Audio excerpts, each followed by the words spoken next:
So point number 3, which is kind of related to point number 2, this was really common, was keep cash. And I'm not saying that this is terrible advice in and of itself. I keep cash. Used to be a bartender, used to keep quite a bit of cash on me at all times. You never know when a business only takes cash. I guess now you do because you have the internet and you can go online and check. But some people even try to do all their purchases with just cash because it kind of acts as a psychological curb that says like, okay, well, I'm physically handing over something for this and I'm getting something back, and it makes it a little bit harder for them to just impulse buy, as opposed to with a credit card. Sometimes there's not that feeling that you're really spending anything. You know what I mean? Yeah, and you know what? Oh, you can go on, Gaby. Sorry. No, it's okay. Go for it.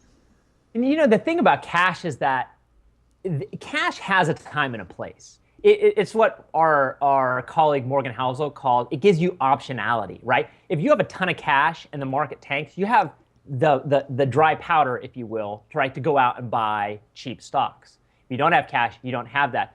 But everything in moderation, right? So as a general rule, again, I'm a lawyer, so I think in general rules and exceptions.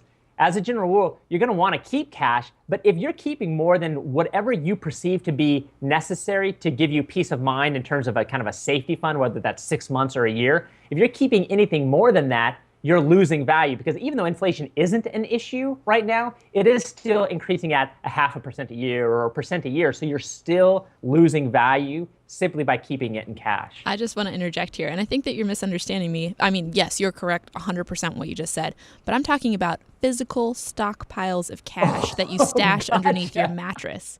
This is very common Floyd advice. Merriweather. Yes, from like grandmas especially, to take your cash and just stash it somewhere in your house.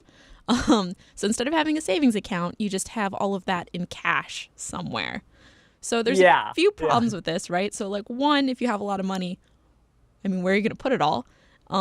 2, even if it's in a money market account, even though money market accounts aren't making a ton of money, that money could be making some interest in the bank, even if it's not a lot.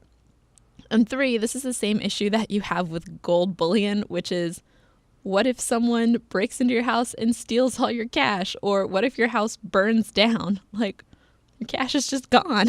All of your savings. That, can you imagine? That would be horrible. It's awful. It reminds me of, I'm laughing, but it's so bad.